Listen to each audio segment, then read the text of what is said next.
Welcome to Financial Revelations. I am your host, David Safransky.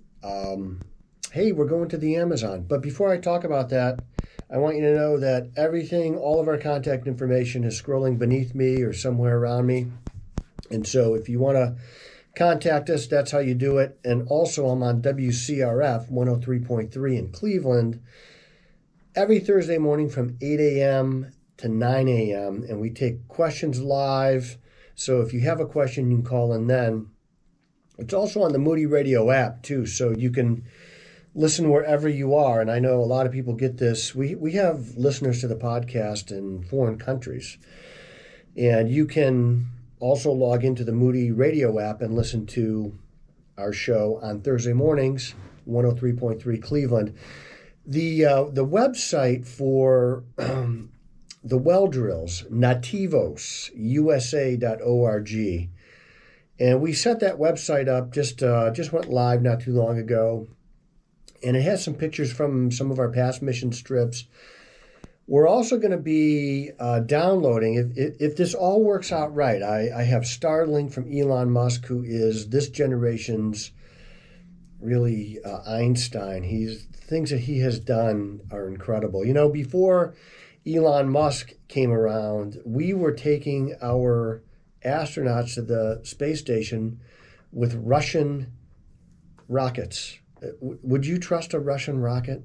I personally wouldn't, but that's what we had to do. Now, he came along and he devised a system, a launch system that reuses the boosters. These boosters take the capsule up into outer space and then land on a pinpoint. It is one of the most incredible things I've ever seen. And what he's done for America. Now, I know he's the owner of Tesla, the owner of Twitter, the owner of SpaceX.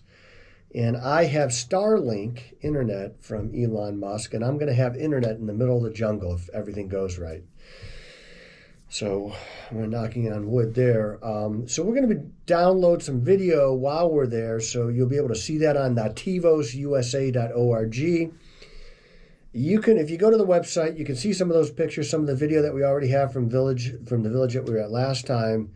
Super remote. It's just, when you see this video, taken from a drone that I also take. Elon Musk had nothing to do with the drone, but it is really incredible how far away from anything we are when we go there. It's just incredible.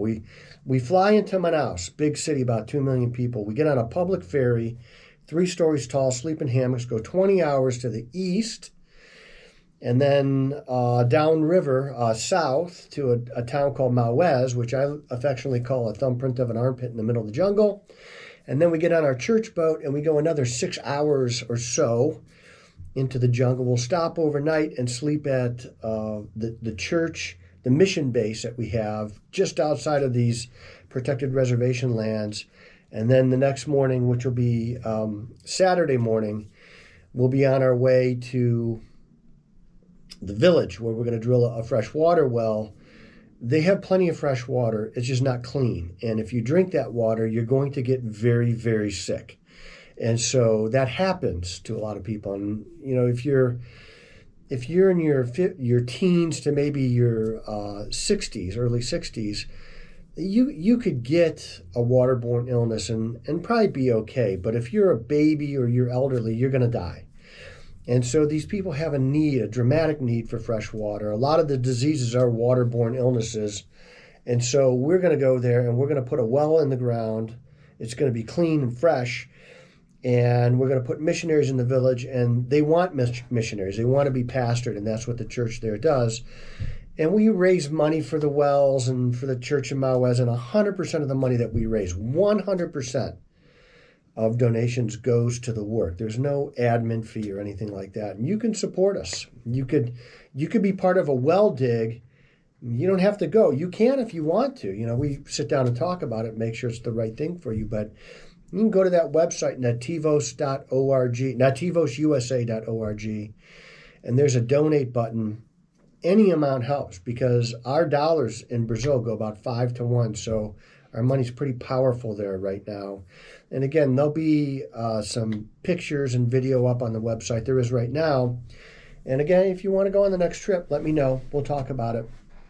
Everybody who wants to go can't go. We don't take everybody. Some people, if you have some medical conditions, really prevent you from going. And we don't want it to be a bad experience. So we don't take unaccompanied minors. Anyway, if you want to go, let me know. I'd love to talk to you about it. I'd love to hear your opinion about it. And, even if you can't support us financially, support us in prayer, because it's a big trip. There's no doubt about it. There's a lot of travel involved. It's great that the team that we have assembled to go, about 14 of us, is it's going to be a lot of fun. There's a lot of new people going, so it's going to be, everything's going to be, oh, wow, look at that. Oh, and it's great to experience this through somebody who hasn't been there before, because that wonder kind of comes back to you. That tvosusa.org. Please go there and just look at it and see what you think, and let me know what you think if you'd like to see something improved. The question for today that I wanted to go over, we have a listener question on cryptocurrency, and I'm glad we saved this for today, because just this morning, CoinBase is getting sued, taken to court by the Securities and Exchange Commission. And the question is, what do I think of crypto? So when I think of crypto, we used to just think of Bitcoin, because that was really the first well-known cryptocurrency. But there's Ethereum and Dogecoin and all these other coins. On Coinbase, I think they trade some 250 different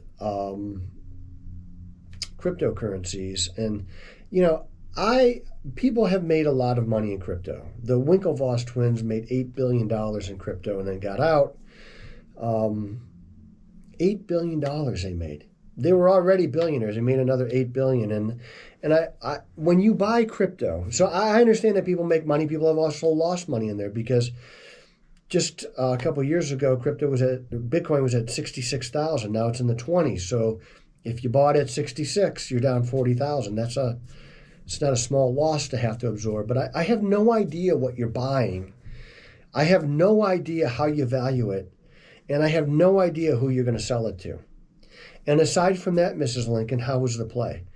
Is kind of how I feel about that. Like, what do you get when you buy a Bitcoin? What is it that you're buying?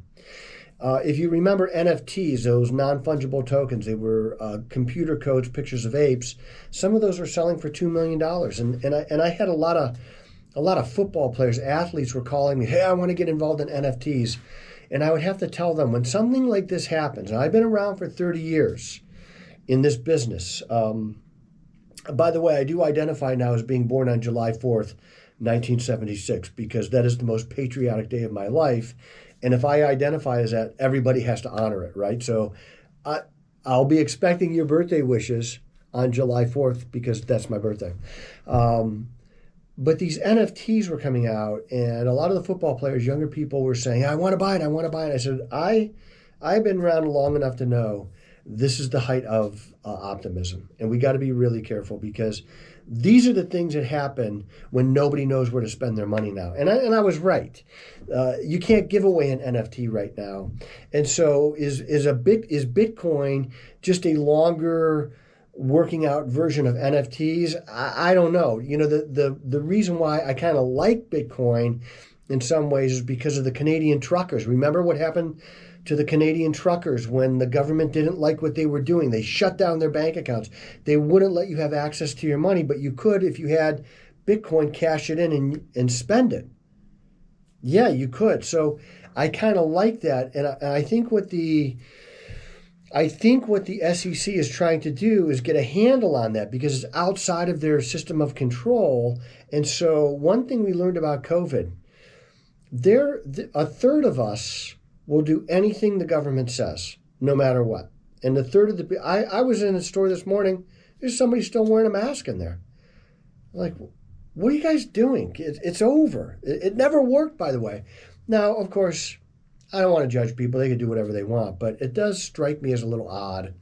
I never saw a person wearing a mask before COVID. Now, some people, maybe they have a medical condition.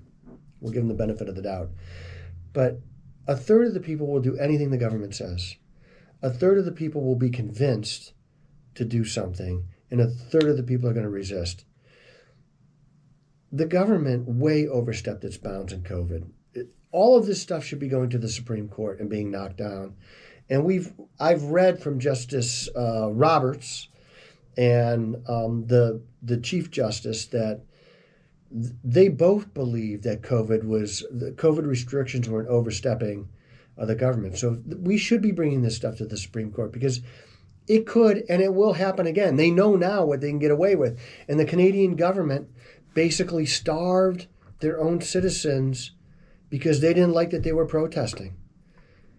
You know, when Donald Trump was president and Black Lives Matter was burning down half the country, nobody got in the way of those protests. But truckers' protests are like, we can't have that. They weren't destroying anything. And the government can do that. And I think the SEC wants to get crypto under their grasp so we can't abstain here. We can't protest here and not have them shut us down. That's why I'm so worried about, I'm not worried about it, but I don't want to have a central bank cryptocurrency. I don't want to have that. That is a control measure. If they can control you electronically, we're done. You know, people say, well, it was the right wing that, well, at some point in time, it's going to be the other party, and they're going to do it to you. And if they could do it once, the government, you know, these people, when they get a little taste of power, are really dangerous. The United States got funded as a protest movement.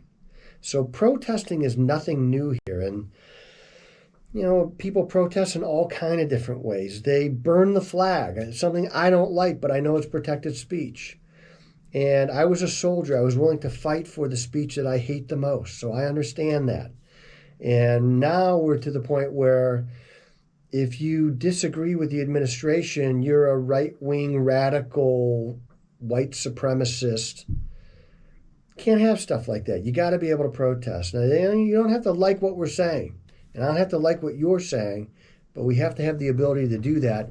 And I don't want the government shutting down my bank account. I don't own crypto. I've never owned crypto. I've never bought crypto for somebody. I probably never will. Because remember, I don't know what you get, I don't know how you value it, and I don't know who you sell it to. And those are things that I have to know, though. I'm not a control freak, but I like to control the things that make sense for me to control, and that's some of them. So I can't realistically, in our company's kind of mission statement, buy crypto. And there's a lot of other things that you can make money on. So nativosusa.org, I want you to go there. I want you to tell me what you think of the website. And if it makes sense for you, I want you to donate. Now, listen, don't take your lunch money. Don't take your grocery money and give it to the nativosusa.org. Okay, I don't want you to do that. I don't want you to take money from your church, from your tithe. Okay, these are love offerings. And it doesnn't need to be, hey, give $5. I don't care. Give nothing and pray for us. That would be great too. But be aware of what we're doing there, and I love this stuff, and I love the people there, and I think you would too. So I am David Safransky, a real American, a true red-blooded patriot, and the voice you could trust.